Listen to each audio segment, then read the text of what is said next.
Welcome to Be Undaunted. This is the podcast that helps you lead stronger, elevate your impact, and live with more energy. I'm George Dom, former Navy fighter pilot, Blue Angels flight leader, and corporate executive. And I'm Tara Collingwood, performance dietitian to Olympians, CEOs, and everyday people that are just under pressure. If you're ready to grow, to strengthen your leadership, and to reclaim your energy. If you want to feel more intentional, more capable, and yes, more undaunted, you're in the right place. Hello and welcome. We are so excited, as usual, for you joining us today. Hey, George. Hello, Tara. How are you doing? I am fabulous. As usual, whenever we have a guest, I get so excited about our guest. So tell us about who is joining us today. Yeah, let me tell you about Barb Bell, retired Navy captain and doctor. Barb was part of one of the early classes of women admitted to the United States Naval Academy, graduating in '83 with a degree in systems engineering. And then she went on to flight school, earned her wings of gold as a Naval Flight Officer to fly fleet support missions in the A-3 Sky Warrior. At a time, though, this is all before women were assigned to combat squadrons. Following her passion for aeronautical engineering, Barbara earned selection to the U.S. Naval Test Pilot School, where she graduated near the top of her class as the only woman in the program. She later returned as the school's first female instructor and excelled there. And then over the course of a distinguished 28-year Navy career, Barbara logged over 1,600 hours in 35 different U.S. and Allied aircraft and was selected for major leadership assignments. And upon promotion to captain, she led a critical naval aviation program with more than 600 personnel and an annual budget of roughly $400 million. Her academic achievements, though, she was never just sitting around, are equally impressive, including a master's degree in space systems engineering from the Naval Postgraduate School, a master's degree in theology, and a doctorate in education from Vanderbilt University.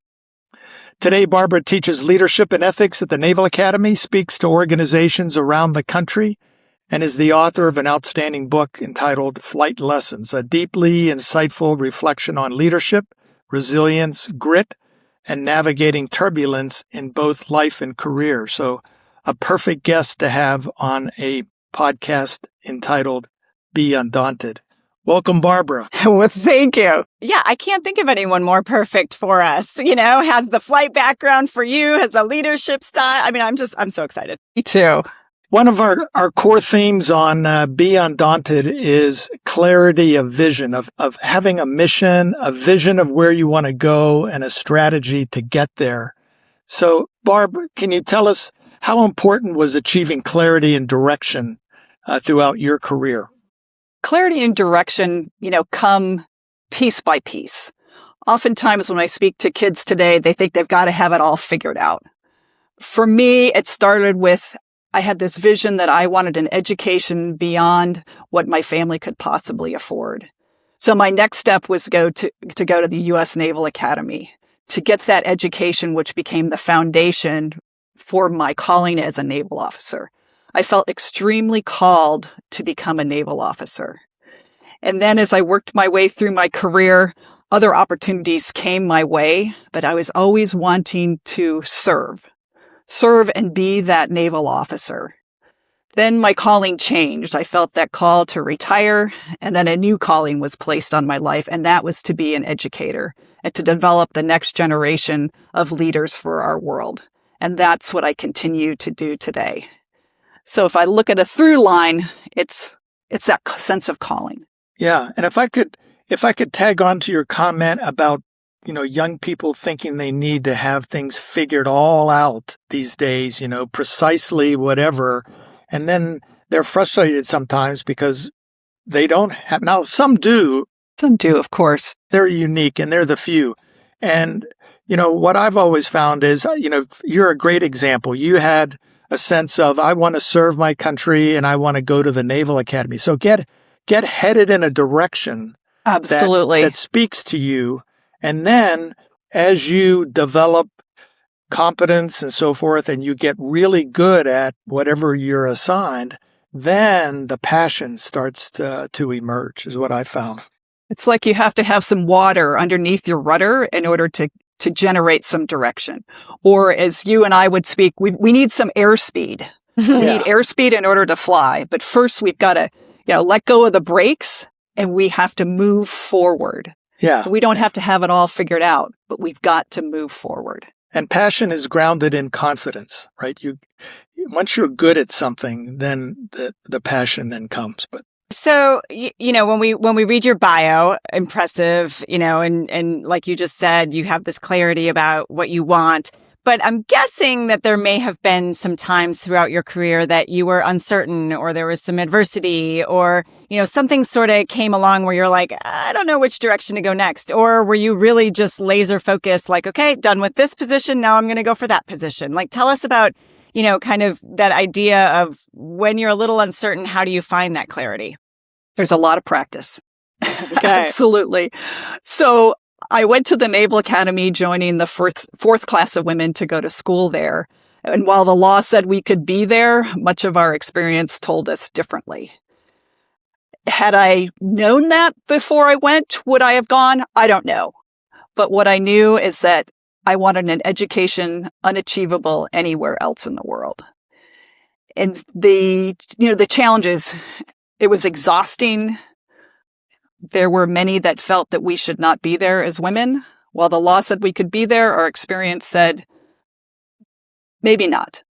But we fell down, we picked ourselves up, we put one foot in front of the other, and day after day, and then year after year, we validated the law. So that's what kept me going and kept me moving forward. I didn't have it all figured out. I didn't know I wanted to fly when I first got there. It's something that came. And so certainly there have been a lot of times, oh my gosh, why am I doing this? But then pausing for a moment, I was there for myself. I was there to serve my country, but I was also there for all the women who are around me and those who would come in the future. So I was doing something collectively with my sisters to change attitudes, to change the course of the U.S. Navy and our naval history. Well, and, you are currently teaching at the Naval Academy, Yes. And my stepson, Sam, who you've met now, is going into his fourth and final year at the Naval Academy. And so, when you think about these young people who are just trying to figure it out, and of course, may not just be young people at the Naval Academy, or it could be not young people, just any of us who are like, I mean, is there some intuition? Is there some, what do you listen to? I reflect quite a bit on my background. The grit and persistence that I developed at the Naval Academy is what served me incredibly well for my career in the Navy. Then once I retired, I was consulting in the aerospace sector, and it really wasn't filling me up. So I thought, I just need to do something different. So I went and pursued a degree in theology, which was completely different than anything I had done before. I remember one of my first days in class, they said, well, how do you feel about being here? And I about broke out into laughter saying, they don't ask you that in engineering school. How do you feel about being here? But that coupled with an unwanted divorce propelled me forward. I had to look at, okay, who am I now? I reflected back on my experience of all the grit and persistence and expertise that I had gained throughout my professional life. Took time. I worked with a coach and a mentor and found that, again, that tapped into that through line of education. I'm going to develop the next generation of leaders for our world. So that came out of a very unhappy situation, an unwanted divorce, but I was going to recreate myself. And what helped is looking back at what I had done up to that point. the second area that we talk about in becoming undaunted in regard to the turbulence that we all face is trust, self-trust, as well as trust by the people that you're working with on your team. You clearly, as the first woman in many assignments that you had to earn that trust because people were wondering. And so Absolutely. what were a couple steps that you did that allowed you to earn the trust of your squadron mates? I knew my stuff, if you will. I knew my profession. And I led with that I was a naval officer first, and I happened to be a woman. I remember my husband, he said, that's one of the first questions he asked me. He was asked, like, well, what is this about, women in the Navy? And I said, Greg, I am a naval officer first. And that really set a tone with him. And we've been married now almost 2 years, which is wonderful. So I think of that piece, doing your job, knowing it exceptionally well, and letting the results show. So I didn't have to say, oh, this is what I do. I also developed relationships with my teammates, with my fellow officers in the wardroom. And I also developed relationships with their spouses. So that was a way that I would gather trust and be able to work together as a team. So Know your stuff, study hard, become excellent at what you do, and those results will speak for themselves. Yeah. Competence and connection. Those are both absolutely key. So speaking of that, I want to kind of switch topics into this idea of energy. And, that's what I help a lot of people with is, not just your physical energy, but how does that relate to how your focus and your connections with people and your purpose and all of that. So, when you're, operating in these really demanding environments, naval aviation, leadership roles, consulting, parenting, all these things, like how did you sustain your own physical energy, and emotional and mental energy and your purpose, while dealing with all of these pretty high stress environments? Let's think of 3 things: morally, mentally, and physically. It goes back to part of the mission of the Naval Academy and keeping yourself grounded in those 3 areas. I believe that balance is not staying in the middle. Balance is dynamic, moving back and forth.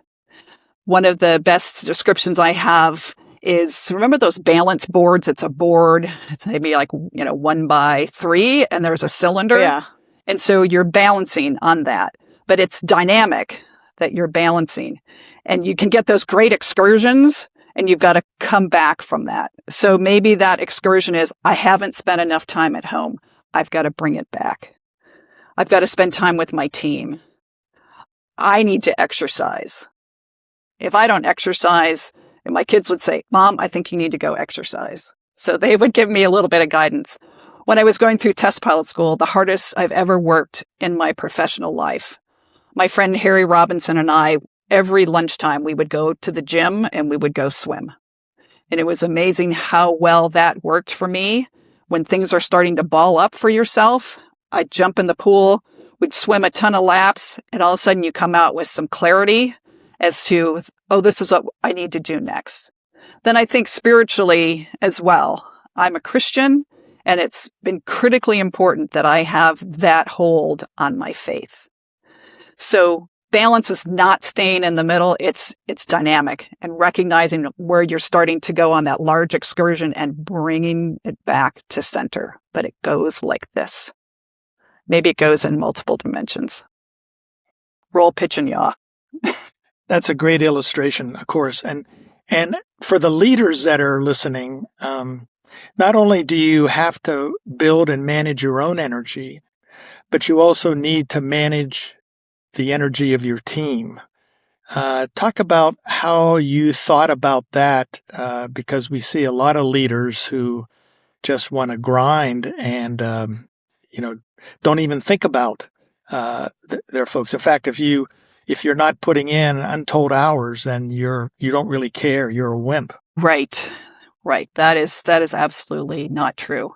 So a couple of things come to mind. In aviation, we have safety stand downs.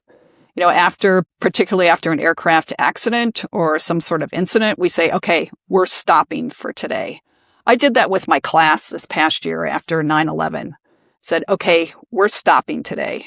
We are going to talk about what's going on and this time that we spend right now is more critical than any of the material that we need to work through today. So taking those times to stop and stop out.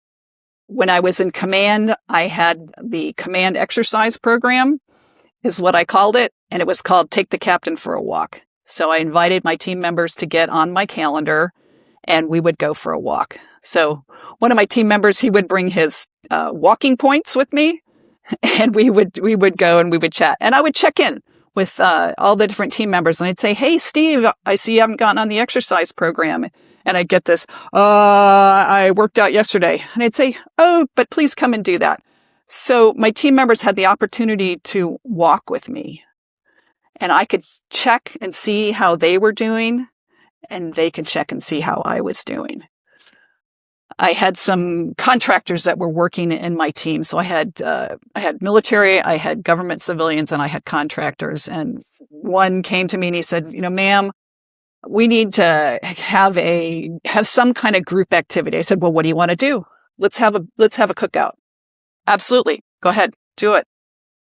And they would come up with the ideas, and that led to a monthly cookout. And then we had a funny prize. And if you won the prize, then your team had to do the next cookout. But those moments are critically important so that you can see how everyone's doing and just have time to be together. Yeah, absolutely. Well, I really enjoyed your book. And of course, that brought great memories back, including some friends that we have in common. Yes.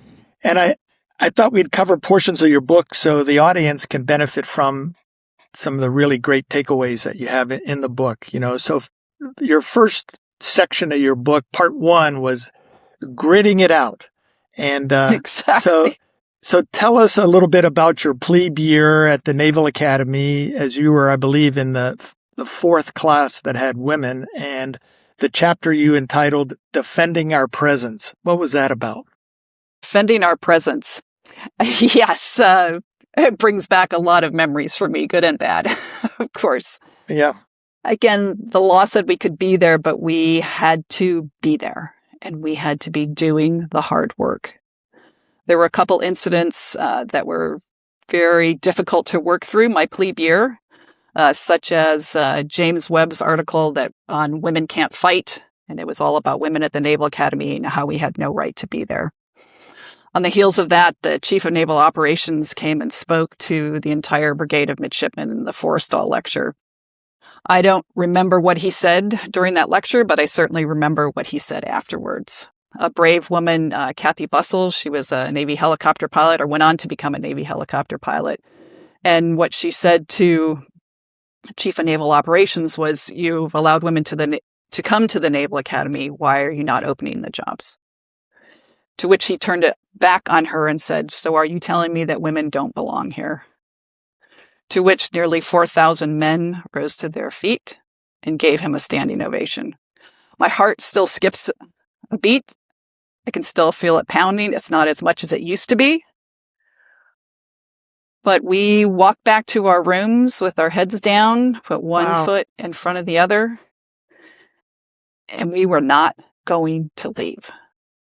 We were not going to do that. So it was difficult to be a plebe with all the normal plebe activities. And then also we were so much in the minority. We're only 6% of the student body. So everyone knew who we were. And we carried that extra challenge. I don't like to say burden, that extra challenge. I always believe that we don't have problems, so we have challenges and opportunities to excel. So I had lots of opportunities to excel during my time at the Naval Academy. Well, there's another chapter called Building Our Resistance, and you talk about grit. And I can only imagine, the grit that you had to show. But tell us a little bit about what you mean when you say, building grit. Grit and persistence are built one step at a time. And grit is only built through struggle. Some kids today and parents today think that they should move everything out of their children's way so that it's not difficult for them, not recognizing that difficulty builds grit and grit builds persistence. So we have to expect that there's a reason behind why we struggle, and it makes us better. Lifting weights. We lift heavier and heavier weights to build more resistance, to build stronger muscles. And we do the same thing in terms of gritting it out. So my time at the Naval Academy was when I learned an awful lot about gritting it out, which prepared me exceptionally well for my future career. Yeah. So let your kids struggle.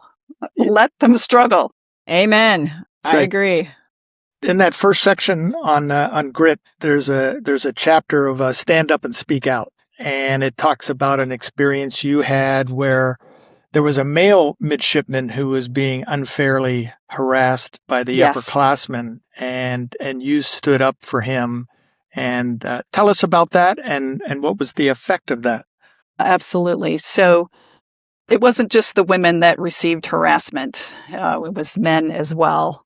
And my classmate and company mate, he was being singled out by the first class in the company for very little things, but they were on him and on him and on him. And you could see his performance started to spiral down. He was an engineer like myself. We carried 18 to 22 credit hours per semester, and second class year, which was the year that we were in, was one of the most difficult years as an engineer. It's the make or break time. So our company commander, he called the second class together and he said, okay, what's going on? And I could feel the elephant in the room standing on my toes. And I said, this is what's going on. The first class are harassing him. He doesn't deserve this. It's affecting the morale of the entire company. So the company commander, he took that input and he made changes. And all of a sudden, my company mate, he started to turn things around for himself. The second class could see how speaking out is critically important. Oftentimes we think speaking out has to be on some large stage, some world-changing event. It happens in the small spaces. It was unfair that he was being harassed, and I was not going to tolerate that. Not tolerate it from myself, not tolerate it from my classmates. Yeah, I can't imagine what that took for you to speak up like that. But it seems like you're walking a line here, because on one hand, you want the experience to be really challenging so that you do build the grit and resilience and so forth that's necessary, right? We all are for that. Of course. At the same time, though, the leadership has to pay attention to when does that get carried to an extreme and goes across the line, right? Yes, that's where it was carried to an extreme and went across the line. Absolutely. A short story, when I was CEO of the Blues, we have you show up and you don't have the Blue Angel, you don't get to wear the Blue Angel crest until you go through an initiation period, if you will. And when I got there, what I noticed was it had gone too far. That we had a situation where the third year teammates, primarily the enlisted teammates, the first year guys hated them because of what they were going through on the initiation. So I called in our senior first class petty officers and we talked about it. And I said, look, I want this to be the most challenging thing these folks have gone through. When they get their crest, I want it to be a life memory for them that they earned. But you need to go back and look at everything that we're doing during the training process. And if there's anything in there that isn't making us a better team after that's over, then when we started, you got to get rid of it if it's not contributing to making us better teammates. So, that really transformed a bit of our culture. There's got to be some fairness in all of that. Absolutely. And that pursuit of excellence. Exactly. Yeah. So I love, you titled your book Flight Lessons. And so we know that sometimes when you're in flight, there's some turbulence. So you have a whole section of the book called Navigating Turbulence. Absolutely. There was a chapter called Strap In. So tell us about that. I can only imagine. So, George, you'd appreciate that. We strap into our aircraft, particularly TAC aircraft. We strap on the jet. Yep. That's that same idea. You're on a commercial flight. All of a sudden, the captain says, we're going to enter some turbulence. You know it's coming. Make sure that belt's extra tight. And that's the same thing in life. But you don't have to stay in the turbulence. On a commercial flight, the captain will ask for a higher altitude, for example. It's like, hey, I know we're in some turbulence. We're going to work to get out of it. But turbulence is going to come in your life. I got to Pensacola, excited to go to flight school, and my boundaries were challenged almost immediately. Like, oh, here we go again. But I had 4 years of exceptional experience to work through that turbulence. Yeah. It's not if it's going to happen, it's only when it's going to happen. Right. In the chapter, Others Are Watching, you talk about the importance and responsibility of being a role model when taking new ground. In your case, a woman breaking into a man's world. What should people who find themselves in similar situations take from your experience about the responsibility of being a role model when you're new? We have to recognize first that we are role models. I was in Pensacola starting flight school. I got pulled over for going too fast on base. With that came an invitation to meet the commanding officer of NAS Pensacola, which I thought, this is not really the way that Ensign Bell wants to meet the commanding officer, but that was my invitation. And I will remember to this day what he said to me, and I am so grateful. He said, "You are a role model. Everyone is watching you. There's so few women on base. Everyone is watching you." And in that was a choice. And we all have a choice when we are in that minority position to accept that we are role models, that it's not only about us, it's about those around us, and it's about those who will follow us. So it's that intentional choice to be a role model.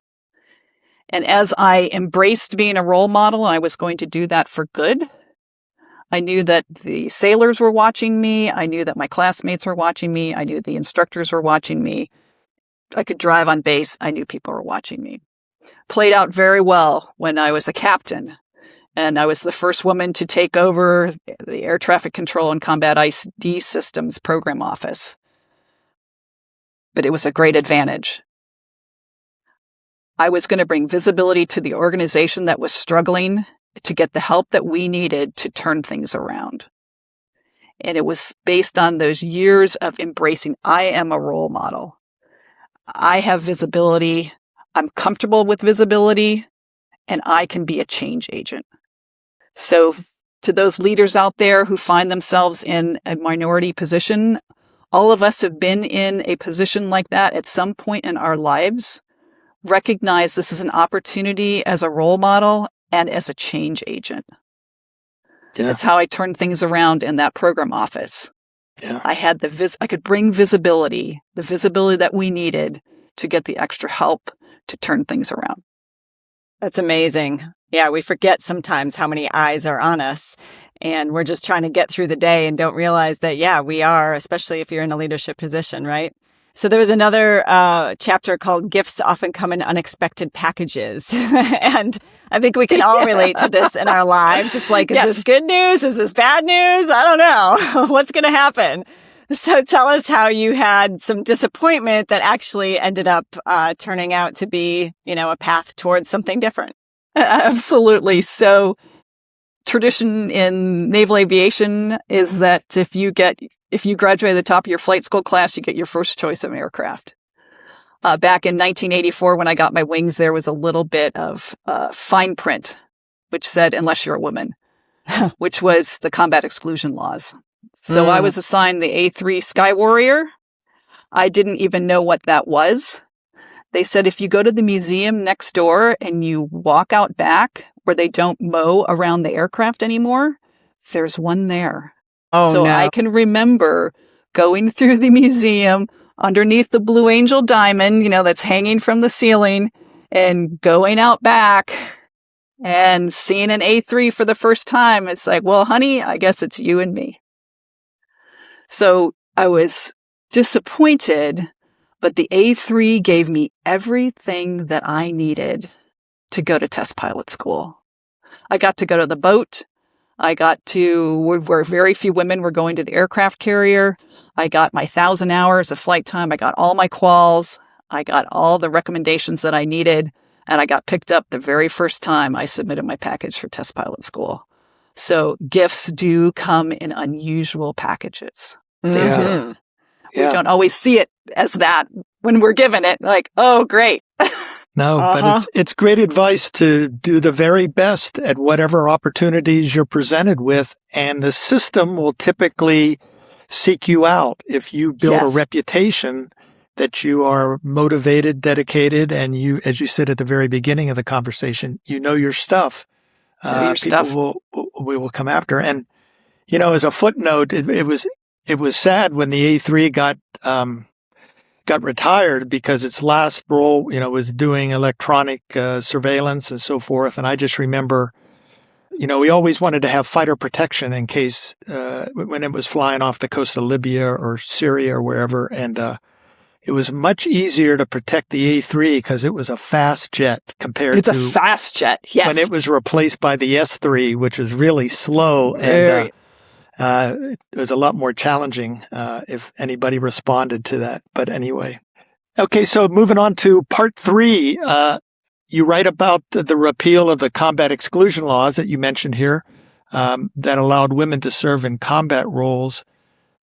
Share with our audience, what did that moment mean to you personally and then also professionally for the women who had spent years proving themselves in naval aviation in order to get a chance to serve in combat fleet squadrons?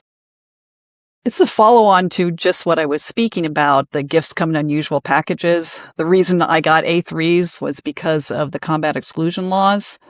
And then years later, I guess it was about 5 years later, I was an instructor at test pilot school. And after the first Gulf War, we got the opportunity to go to Congress, to educate Congress on what women could do. Because women were flying into combat, but were not allowed to carry defensive weapons. And we knew that that needed to change. So for me, personally, I got to connect with women military aviators across the Navy, as well as the Air Force and Army.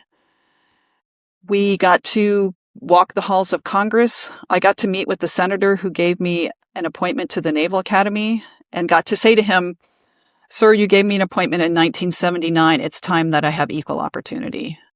So it was a watershed moment for me to stand in front of the senator and say, this is the product that you chose, that you sent to the Naval Academy.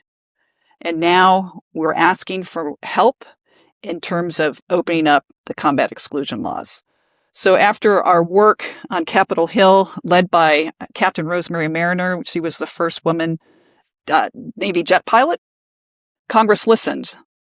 And so did Les Aspin, Secretary of Defense. So they changed the policies, and collectively we called them the combat exclusion laws. So then combat aircraft, as well as combatant ships were open to women. So that was just a remarkable point, and it was foreshadowing the further opening of combat roles to women. Yeah. In 2010, the Navy opened submarines to women. 2013, they repealed all of the laws, and by 2016, all roles are open to women now in the services.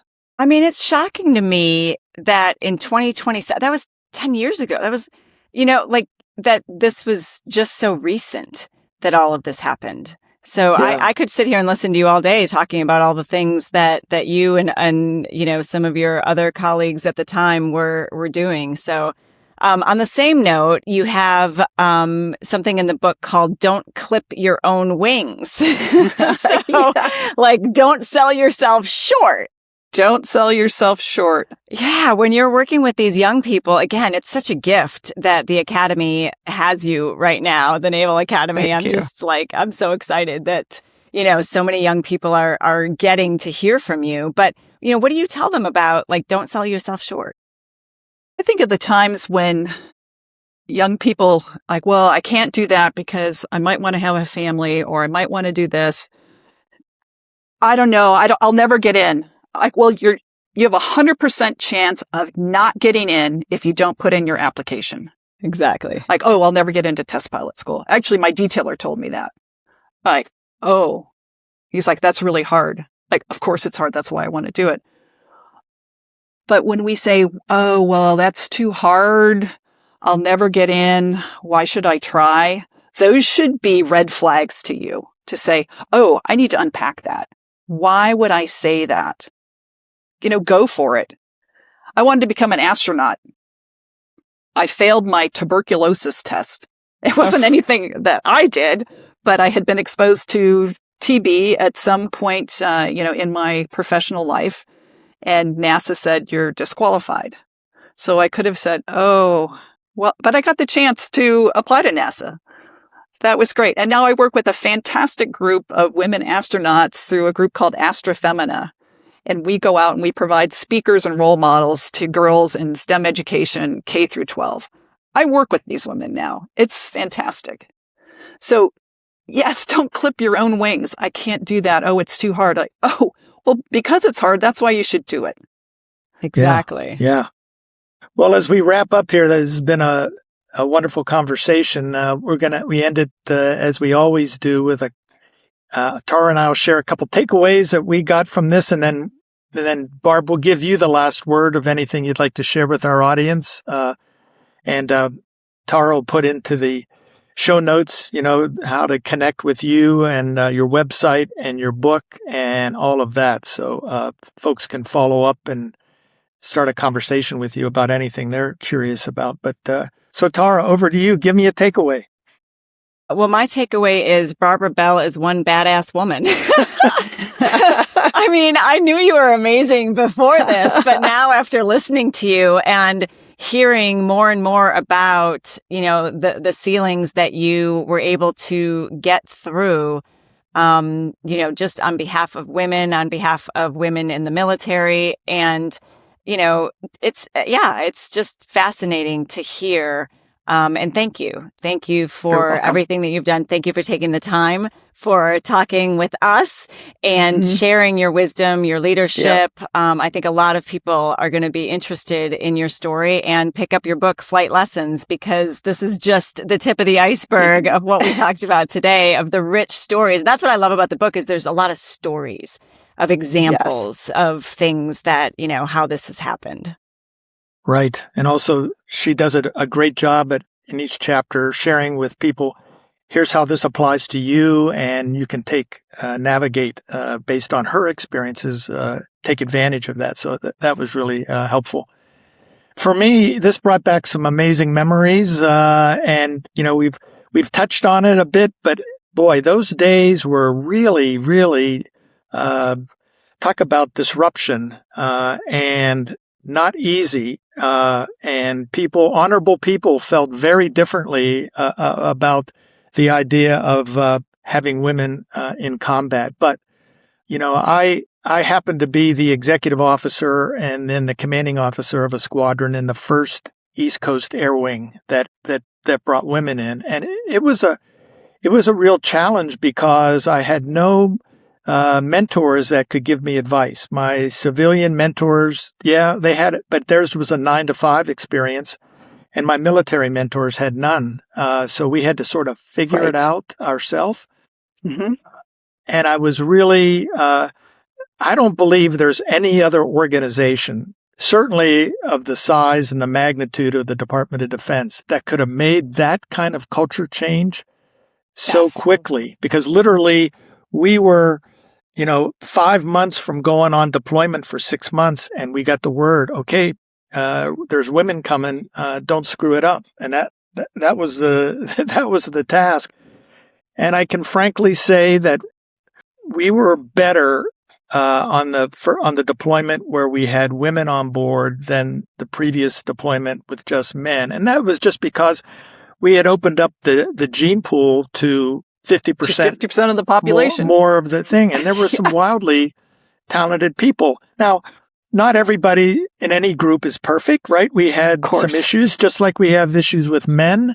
Absolutely. But the key was, and Barb, I think you'll agree with this, for our leaders out there, the secret to our success for making that transition so successfully in such a short amount of time was once we set the standard, that was the standard. And if you could meet it, you could play.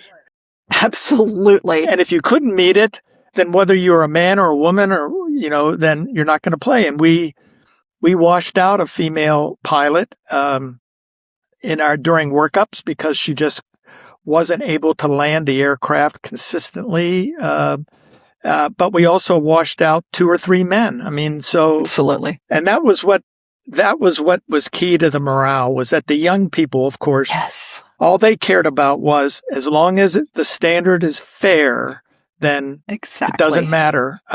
If you meet the standard, you're in. Exactly. Oh, there are so many things running through my mind. But to wrap up for today, if I have one thing to say to my audience, is that if you don't fit in, choose to stand out. Choose to stand out, and it is a choice. If you want to know more about that, you can look at my book. Here it is. I got it too. Great. So yes, it is a choice. When you don't fit in, choose to stand out, and the journey is worth it.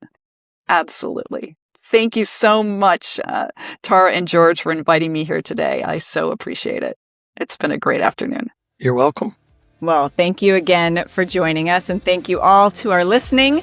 Of course, you can follow us on YouTube and subscribe, Apple, Spotify, Amazon Prime Video and Audio, wherever you're listening to a podcast, you can find us. So we would love for you to rate and comment, and we will see you next time. Yeah. So until then, be undaunted. Take care.